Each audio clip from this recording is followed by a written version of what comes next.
Hello students, हम बात करेंगे यहाँ पे क्लास 12 फिजिक्स के चैप्टर नंबर 2 के फॉर्मूलाज के बारे में। ठीक है, तो इसमें जो जो फॉर्मूले हैं उन पर अपन यहाँ पे बात करते हैं। तो सबसे पहला फॉर्मूला है इलेक्ट्रिक पोटेंशियल का। इलेक्ट्रिक पोटेंशियल का फॉर्मूला होता है V equals to W upon Q naught, work upon testing charge. Work upon जो टेस्टिंग चार्ज है उसी को हम क्या बोलते हैं, इलेक्ट्रिक पोटेंशियल बोलते हैं। इलेक्ट्रिक पोटेंशियल एक तरीके से क्या होता है, इलेक्ट्रिक पोटेंशियल के लिए आप बोलोगे कि किसी टेस्ट चार्ज क्यू नॉट को अगर हम इनफाइनाइट से किसी पॉइंट तक लेके आए फील्ड के, तो लाने में जो वर्क डन है वो और टेस्टिंग चार्ज का जो मैग्नीट्यूड है उसका रेशियो क्या कहलाएगा, इलेक्ट्रिक पोटेंशियल कहलाएगा एट दैट पॉइंट। तो अगर फॉर्मूला ही हमें याद रखना है तो वो है V equals to work upon testing charge या वर्क अपॉन चार्ज। ओके, तो वर्क अपॉन चार्ज हो गया। इसका जो डायरेक्ट यूनिट होगा इलेक्ट्रिक पोटेंशियल का, जो एसआई यूनिट होगा, है ना, इंटरनेशनल सिस्टम यूनिट जो होगा, एसआई यूनिट जो होगा इसका, है ना, वो होगा वोल्ट। ठीक, और इसका सीजीएस यूनिट जो है वो होगा स्टेट वोल्ट। सीजीएस यूनिट क्या होगा, स्टेट वोल्ट होगा। और जैसे 1 न्यूटन इक्वल्स टू 10 की पावर 5 डाइन होता है, एमकेएस या एसआई और सीजीएस में जो कन्वर्जन के लिए हम बात करते हैं कि भाई 1 न्यूटन के अंदर 10 की पावर 5 डाइन होता है, 1 जूल के अंदर 10 की पावर 7 अर्ग होता है, वैसे ही यहाँ पे 1 volt equals to 1/300 statvolt होता है। ठीक है, अब डायमेंशनल फॉर्मूला अगर हमें देखना है तो पहले फॉर्मूला लिखना है हमें V equals to W upon Q naught. Work का यूनिट होता है जूल और चार्ज का कूलम। जूल के लिए डायमेंशनल फॉर्मूला जो होता है वो हमने 11th क्लास में भी कवर करा हुआ है, m1l2t-2, और कूलम का होता है t1a1। इसको अपन ऊपर ले जाएंगे तो m1l2t-3 और a-1 आ जाएगा। तो फाइनल हमारा जो डायमेंशनल फॉर्मूला बनेगा इलेक्ट्रिक पोटेंशियल का वो बनेगा m1l2t-3 और a-1। Electric potential due to point charge, एक सिंपल हमारे पास क्या है, पॉइंट चार्ज है, मान लीजिए ये Q है ना। इस पॉइंट चार्ज की वजह से इससे r डिस्टेंस पर कोई पॉइंट हो, मान लीजिए P, इस पर इलेक्ट्रिक पोटेंशियल का फॉर्मूला क्या होगा, वो होगा V equals to KQ by small r, और स्मॉल r ये डिस्टेंस है। अब K को हम वैक्यूम या एयर वाले केस में 1/4 पाई एप्सिलॉन नॉट भी लिख सकते हैं। तो V का फॉर्मूला बन जाएगा 1/4 pi epsilon naught Q upon r। यहां तक अभी हमने बात करी। ठीक है, तो या तो आप इसका स्क्रीनशॉट ले लीजिए या इसको लिख लीजिए, फिर अपन आगे बात करते हैं नेक्स्ट सेक्शन में।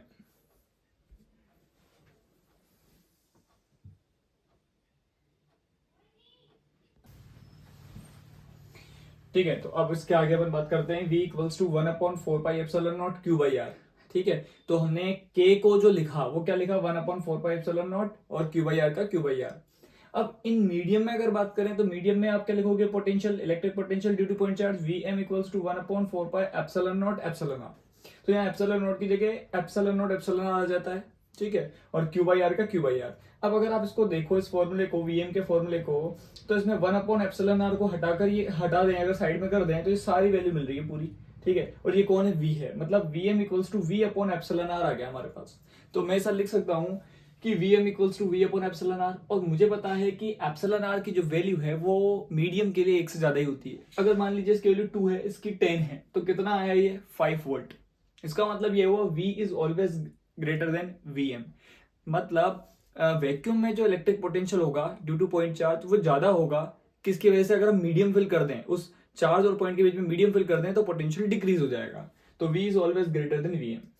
अब हम बात करते हैं electric potential due to a charged spherical shell. Charged spherical shell मतलब क्या, कि उस शेल पर, उस स्फेयर पर, है ना, होलोस्फेयर पर, शेल मतलब होलोस्फेयर, उस पर चार्ज दिया गया है और सारा चार्ज किस पर है, सारा चार्ज जो है वो इसके सरफेस पर है।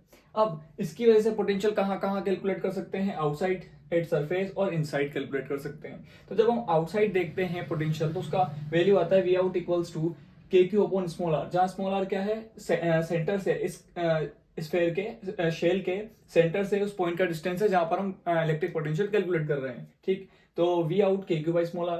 सरफेस पर जब कैलकुलेट करते हैं तो VS आता है KQ बाई कैपिटल R, जहां R उस शेल की क्या है, रेडियस है। और जब इनसाइड कैलकुलेट करते हैं तो फॉर्मूला आता है Vn equals to KQ by capital R।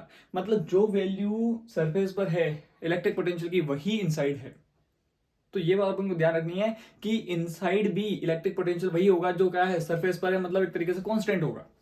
ठीक है, क्या होगा, एक तरीके से कांस्टेंट होगा। तो V इन क्या आएगा, KQ अपॉन कैपिटल R, और ग्राफ को जैसा आएगा V और R का।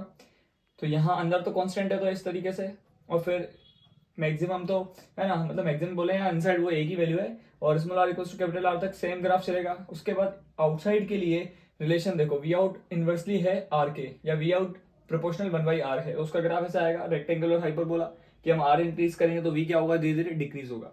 ठीक है, हाँ, यहां तक की बात हमें ध्यान में रखनी है। ठीक है, इसको आप लिख लीजिए या फिर स्क्रीनशॉट ले लीजिए, फिर आगे बढ़ते हैं।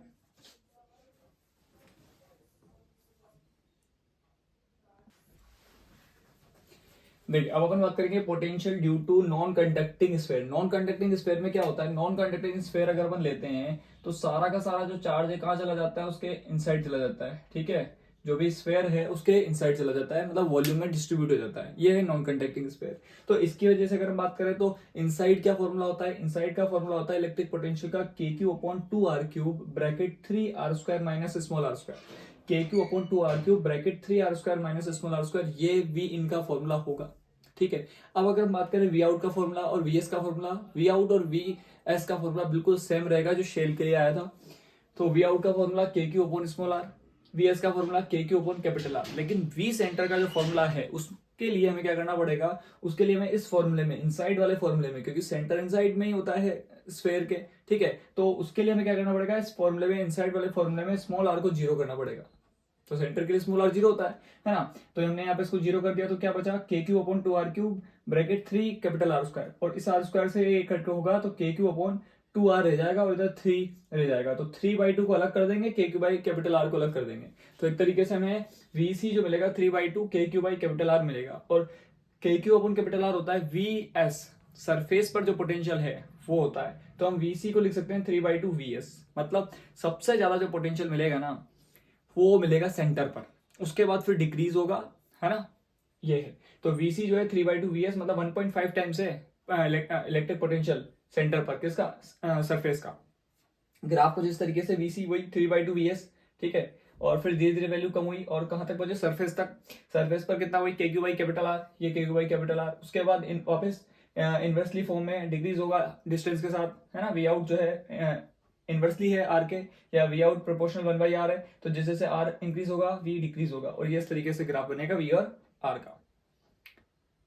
ओके, इसको आप लिख लीजिए, ठीक है, या स्क्रीनशॉट ले लीजिए, फिर अपन इसके आगे बढ़ते हैं।